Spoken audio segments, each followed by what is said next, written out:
السلام عليكم متابعين، شلونكم؟ شخباركم؟ ان شاء الله بخير وانتم تشوفون فيديو اليوم حبايب قلبي. قبل ما نبدأ نشاهد الفيديو نصلي على الحبيب، اللهم صل على محمد وآل محمد. ورجعت لكم فيديو جديد. فيديو اليوم روتين تنظيف مثل ما طلبتوا مني بالتعليقات حبايب قلبي. هنا وما جيتكم غسيل الطباخ، هنا غسلته بالكامل. يعني هاي التنظيف كل فترة يعني طويلة يعني نسويها له. أما بقية الأيام أجلفه يعني وأمسحه بوصلياتي، بس اليوم حبيت أسوي له حملة كاملة. يعني هنا يعني غسلته بالماء لأن ينضرنا العيون إذا كل فترة يعني تغسلونهم. بس هاي يعني كل 3 أشهر 4 أشهر هاي الحملة يعني نسويها للطباخ. وهنا حبايب قلبي سحبت الطباخ من مكانه وبديت أجلف بيه بهاي الطريقة حبايب قلبي بالزاهي والجلافة مثل ما واضح حبايب قلبي. جلفته يعني جلفة محترمة، فكلش يعني تعبت يعني بتنظيف الطباخ. هو يعني أنا مثل كل طبخة ورا كل طبخة أجلفه يعني بجلافة وزاهي شوية وشوية مي، يعني ما أكثر، وأجلفه وأرجع أجيب الوصلة وأمسحه ما أخليله مي. بس حبيت اليوم يعني أسويله تنظيفة كلش عميقة. كان سيرانة مال المي وقلت خلينا نسوي له حملة تنظيف يعني زينة. وهنا جلفته، وحتى الجاماية جلفتها من الجهتين يعني من الصفحتين. لا تعرفون الجاماية اللي يصير بيها دهن. وهنا جلفته بالكامل وبديت أفيع بيه بالصوندة حبايب قلبي. يعني هاي كل فترة طويلة يعني يلا أسويها، تقريبا صار لي بالأربع 5 أشهر أنا ما غسلته بالمي، فخاف على العيون يعني لا ينسدون.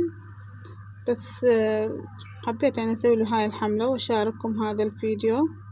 وما شاء الله هنا شلون صار يلمع لمع. ونشفته من المي بالكامل، يعني ما خلت بيه نقطة مي مثل ما واضح حبايب قلبي. وهنا يعني كملت الجاماية مثل ما واضح شلون صارت تلمع الجاماية. وهذا شكل الطباخ بعد ما نظف.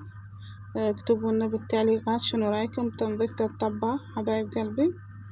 وعلى طلب متابعات طلبت روتين تنظيف، فهذا روتيني حبايبي. وإن شاء الله هم راح أشارككم فيديو غسيل المواعين أو تنظيف الكاونتر. إن شاء الله هم أنزلكم فيديو انتظروا مني. وهنا هذا مكان الطباخ حبايب قلبي. مثل ما قلت لكم يعني سحبته من مكانه. تعرفون يعني فترة طويلة يعني يظل مكانه شوية ثقيل، وما كل واحد يعني يقدر يشيل الطباخ مثل كل شطفة ماي. صار فترة طويلة. فاش سويت اني من سحبته خليت قاصر وزاهي مثل ما واضح حبايب قلبي. فرشته بالفرشة الناعمة حسيته ما نظف، جبت هاي الفرشة الخشنة وشوفون شلون يطلع يعني دهن وسواد. ما شاء الله القاع يعني كلش صايرة وسخة. فإن شاء الله هسه ينظف وشوفون شكله النهائي مكان الطباخ.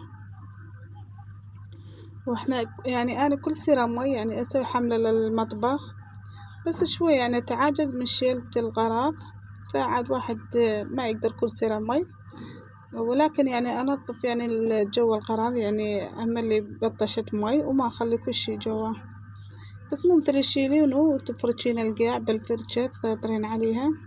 وشفتوا هذا الشكل الدهن شلون قام يطلع بالماء حبايب قلبي والسواد. فهي بيضة القاع بس مو كلش يعني. وهنا هم حبيت اشطف الغرفة وهم اشارككم تنظيف الغرفة. وهنا بنتي هي اللي عاد تفرش القاعية. هنا خلينا زاهي وقاصر حتى يعني القاصر شو يسوي يعني تبيض القاع يعني تصير تلمع الصبة أو الأرضية حسب شو يسمونهم. وهنا فرشناها بالكامل. شاركتكم مقتطفات واكتبوا لنا بالتعليقات شو تحبوا روتينات، إن شاء الله نزل لكم يعني روتينات حبايب قلبي على حسب طلبكم إن شاء الله. وهنا بديت أفيع بالقاع أو الأرضية. هنا بالصوندة فيعتها بالكامل وارجع قاطع الثاني بالنشافة هم أشطفها. بس شاركتكم لقطات قصيرة كلش يعني لأن واحد ما يقدر يعني بنفس الدقيقة يصور ويشتغل ينظف. ما بس ايش سويت شاركتكم لقطات قصيرة. هنا ما شاء الله إذا تلاحظون الأرضية كلش صارت تلمع ونظيفة، يعني صار كلش يعني بياض. وهنا بديت أنشف هالغرفة بالنشافة حبايب قلبي، وارجع قاطلاخ بوصلة همينة حتى تبس. وإن شاء الله الفيديو عجبكم وكان خفيف عليكم وما مليتوا منه، واكتبوا لنا تعليقات شو تحبون، إن شاء الله أنا هم ما أقصر وياكم حبايب قلبي. وهنا هم شاركتكم المطبخ، يعني فرجته بالكامل حبايب قلبي. فيديو بالبداية يعني مالت الطباخ هاي صار له يعني فترة يعني كلش طويلة، يعني تقريبا صار له 10 أيام 15 يوم من سويت هاي الحملة. فهاي هم يعني رجعت هم سويت لكم روتين تنظيف بالمطبخ، هم فرجته بالكامل حبايب قلبي. أنا كل سيرة مي يعني هاي حملتي للمطبخ، يعني أخلي زاهي وقاصر وبالفرشة، وإذا أشوف حيل القاع يعني تحتاج فرشة خشنة فاستخدم فرشة الخشنة هم يعني. وهنا مثل ما وضحتكم حبايب قلبي المطبخ كله بالكامل فرشته،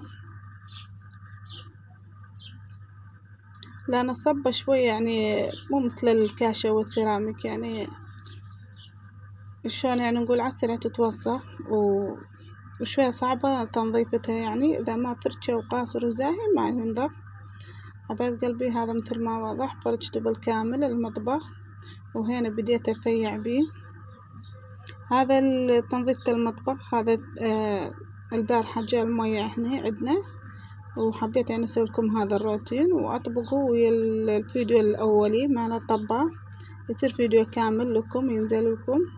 ولكن يعني بيناتهم فرق أيام، يعني هذاك قبلها ب10 أيام سويت حملة للطباخ والمكان الطباخ، وهسه لا هاي مالت البارحة هم سويت هاي الحملة. اعذروني حبايبي إذا شوية حكيت كثير أو دوختكم، بس لازم يعني أفصل لكم يعني بالتفاصيل أحكي لكم. هنا يعني مشغلة موتور يعني كان سرعانة مال المي، تشوفون المي كلش قوي. وهنا هم يعني أخذت لكم لقطات من الحوش مالتي أو الطارمة حسب تسمياتكم حبايب قلبي. وهنا انطيت مي للطماطم مالتي حبايب قلبي، زرعتها بالسطل، وهاي الطماطم ما شاء الله بس بعدها ما صارت يعني حمرة، ان شاء الله هم اصور لكم اياها من تصير حمرة طماطاية. يعني حبيت ارش الحديقة يعني الزرعات مالتي بالحوش زرعتهم والعفو، فهم حبيت ارشهم ماي. يعني ذول مخليتهم بالفي لما يحبون شمس، يعني يموتون بالشمس، فعاد مخليتهم هنا على صفحة بالفي. وهنا مثل ما تعرفون صيف وحارة، فنملى المسبح يعني للجهال أو الأطفال تسبح، وهم يعني واحد يستفاد منه يعني يشطف منه، أو للمبردات هم يعني نمليها من المسبح ورا ما يخلصون الأطفال من السبح. هو أول يوم نمليه بنص ما يسبحون بيه كلش بارد، لثاني يوم عاد شوي يصير دافي فعاد يفوتون يسبحون بيه، وواحد عادي يملي المبردة شطف. احنا المي يعني يوم يوم لا يجينا سرانة حبايب قلبي. وهنا حبايب قلبي طلعنا ورا العيد، احنا والعائلة والأهل والخوات والأخوة، طلعنا يعني ورا العيد، وحبيت أصور لكم هاي الألعاب وأشارككم لقطات قصيرة من طلعتنا ورا العيد حبايب قلبي. بالعيد ما طلعنا، ووصلنا لنهاية الفيديو، مع السلامة إن شاء الله.